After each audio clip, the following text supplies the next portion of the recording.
So in the last class we were dealing with the business tree structure. First part of business activity we had seen, that is industry and its types. Now we'll discuss about commerce, that is second part of business activity.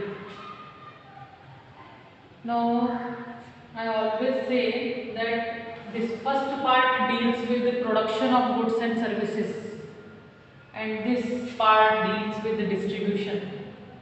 If you combine, you get the definition of business, that is production and sale of goods and services for profit. Okay, so production is done here, that is half part of business is done here, and half part, that is distribution, is done under commerce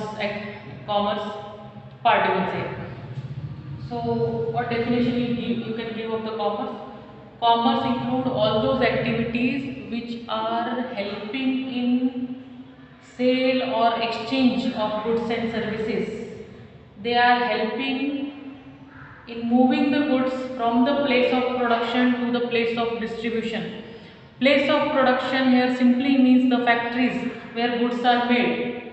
Okay, and place of distribution means the market. Markets are distributed to different parts in India or all over the world. So goods are manufactured at one place. Those goods we need to distribute or send to different markets in time. So that distribution part is done under commerce. All those people who are moving the goods and who are helping in exchange and distribution of goods and services, you can treat them as, or you can say that they come under commerce activities. Commerce can be divided into two parts, that is trade and aids to trade. Okay. Now first of all we'll see what is trade. Trade refers to buying and selling of goods and services. See the definition. I am not saying manufacturing, I am saying buying and selling. Some people are there who are doing business, but they are not manufacturing the products, they are not making the products. What they are doing, they are simply buying the product from some factory and they are selling those products to customers or in the market, you can say. Simply buying from one place and selling to the customers at some price. This is called as trade. All those people who are buying the goods and selling into the market, such people are called as traders. To earn profit, they buy the products from factories at wholesale price and they bring those goods to their shop and then they sell to customers at little bit higher price, and thus they make profits. They are called as traders. Okay. There is a difference between this industry and trade. Here goods are manufactured and sold. Here goods are only bought and sold, purchased from some place and sold into the market. Trade you can classify into again two major categories, that is internal trade and external trade. Internal trade is also called as domestic trade or home trade or inland trade. What does this mean? Internal trade means doing the trade within one country, within the boundaries of one country. For example, you can give here, all those traders who are doing trade within India, they are buying goods from factories in one state and they are selling the goods in another state of India. You can call them as they are doing internal trade or domestic trade, because whatever dealings are happening, that is happening within one country. Whatever buyers and sellers are there, both belong to one country. Okay. Internal trade can be classified into again two categories, wholesale trade and retail trade. Now some traders are there who are buying and selling the products, but how they are doing? They are buying the goods from the factories in large quantities. Okay, large quantities they are buying the goods, storing in their godown and then selling to the customers in large quantities at reasonable price. If a trader is doing like this, you can call that trader that he is doing a wholesale trade, or you can call him as wholesaler. Okay, because he is buying and selling the goods in large quantities to the customers. Wholesale trade means buying and selling the goods in large quantities at some price. You people might have heard about wholesale markets. Wholesale markets are different and retail markets are different. If you want goods in large quantities, you do not go to small shops. You go to wholesale market or wholesalers. There you can buy huge quantities. Usually for marriages, people need huge quantity of products or food grains. They do not go to small shops or kirana stores. They go to wholesale market and they buy large quantities. They can buy large quantities. Prices are also reasonable, not too high. Okay, so keep in mind, wholesale trade means buying and selling in large quantities. Second type is retail trade.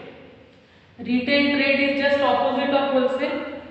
Buying and selling of goods and services in smaller quantities is called as retail trade. Now, many traders are there who are buying goods in smaller quantities from the wholesalers and they are selling in small quantities to the customers. What best example I can give you here is shop nearby your house, kirana stores. Those kirana stores, they are doing retail trade because they do not have very large quantities of food grains or items, whatever they are keeping. Shop is also not too big. Okay, small quantities they keep in their shop and they sell small quantities to the customers. If you want a single pen, you can buy from the retailers. The people who are doing retail trade, they are called as retailers. Okay, single product or small quantities of product if you want, you can go to retailers. Okay, so these they do trade in large quantities. Retail traders do trade in they deal in small quantities to make profit. Now next is external trade. External trade is also called as international trade. When goods are bought and sold within the people of too many countries, such trade is called as external trade. Buyers and sellers belong to different countries. Nowadays, trade is not limited to India. We are going abroad also. Many traders, many businessmen are there who are manufacturing the product in India and they are selling those products to foreign countries. If they are selling the products to foreign countries, you can call them as they are doing external trade or international trade. Okay. So, external trade you can divide into three categories: import trade, export trade and interport trade. Import trade refers to the trade where goods are bought from foreign country and sold in our country. For example, if an Indian businessman buying the goods from Germany, bringing those goods in Indian market and selling to Indian people, you can call that trade as import trade. Goods are purchased or bought from foreign country. Second one is export trade. Under export trade, people manufacture the goods in their own country and send or sell to foreign country people. When goods are manufactured in own country and sold to another country people, such trade is called as export trade. For example, an Indian businessman manufacturing the products in India and selling to American people, that will be called as export trade. Third one is the combination of import and export trade, that is interport trade. Interport trade means buying the goods from one country and selling those goods to some other country. See, both are involved. Goods are bought also from one foreign country and those goods are sold to some other foreign country. For example, Indian businessman is buying the goods from Germany and those goods are not sold in India, he is selling those goods to, suppose, China. Three countries are involved. Three activities he is doing. He is buying the goods and he is selling those goods to foreign countries. That is called as interport thrift. Now we will come to auxiliaries to trade. That is the second part of commerce. Auxiliaries to trade is also called as aids to trade, or is also service industry.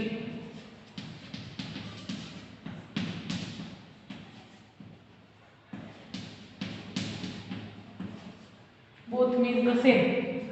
Tertiary industry simply means aids to trade or auxiliaries to trade. Both means the same. Here, tertiary industry helps primary and secondary industries provide support to manufacturers. Here also, whatever activities are involved in auxiliaries to trade, they help in carrying out business activities. Same content or same things are involved here. Whatever services are there in the tertiary industries, same services are involved in auxiliaries to trade. Auxiliary or aids simply means providing help. Helping. Helping who? Helping the businessmen or manufacturers in carrying out business activities. These all activities are helping the traders in moving or selling the goods, in marketing the goods. That is why they are called as auxiliaries to trade. They help in carrying out trade activities. Now again, same things are there. Banking is there, insurance is there, advertisement is there, transportation is there, warehousing is there.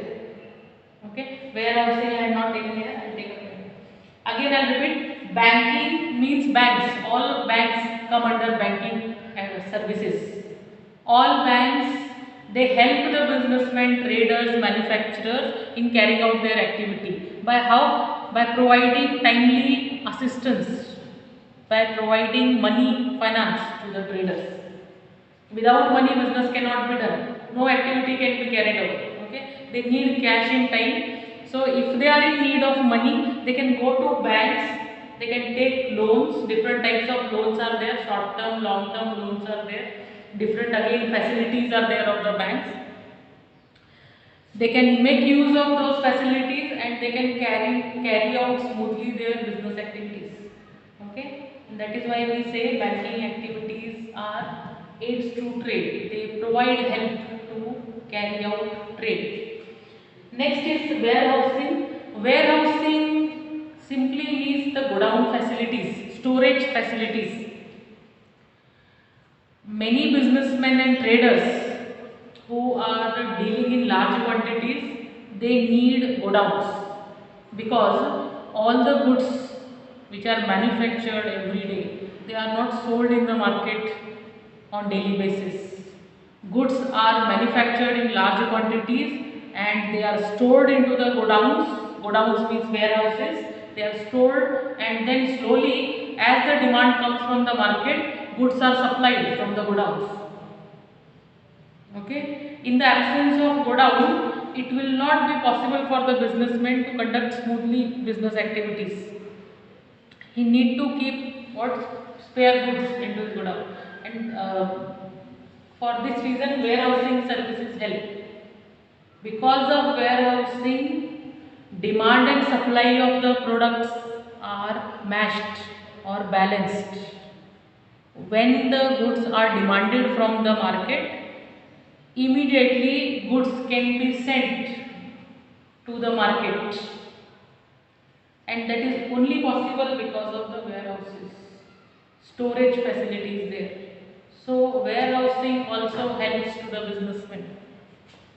Nowadays competition has increased, so if you are not meeting the demands of the customers, people switch off easily. Okay, they make they can choose variety of products. They can they have the choices. They can leave your product and they can buy some other competitors' product. If you have warehousing facility, if the businessman has warehousing facility, he can produce in large quantity and whenever the demand comes, quickly according to the demand he can supply the products to the markets. By fulfilling the needs in time, he can increase his sales also and profits also. So warehousing help to the businessman. Okay, that is why it is aids to trade. Again, insurance is there. Risk is involved in the business, so risk can be minimized through insurance services. Different, like how we have banks, similarly we have insurance companies in the market. These insurance companies, they have various policies, insurance policies. Businessmen can buy those insurance policies. Premium amount the businessmen need to pay to the insurance companies and take up insurance policies for a specific duration.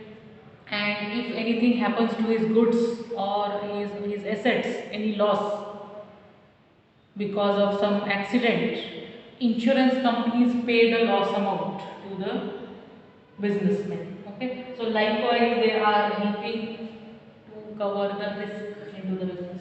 Advertising is there. I told you advertising helps in the promotion of products, in the promotion of sale. Sorry, in the promotion of products, goods which are there in the market, their prices, their information, quality, all those things can be supplied, can be told to the customers through advertisement. Attractive advertisements are made and sales can be increased of the product. Many people, they only make a buying decision by seeing a attractive advertisement. So advertisement also helps in increasing sales. Last one is transportation is there. Again, I told you transportation plays an important role in business activity because all the goods are not manufactured and sold at a single place. Goods are produced at one place and supplied all over the world. Supplying is possible or movement of goods is possible only through means of transportation. So for that, transportation service is also a aids to trade or auxiliary to trade. Next part we'll see in the next class.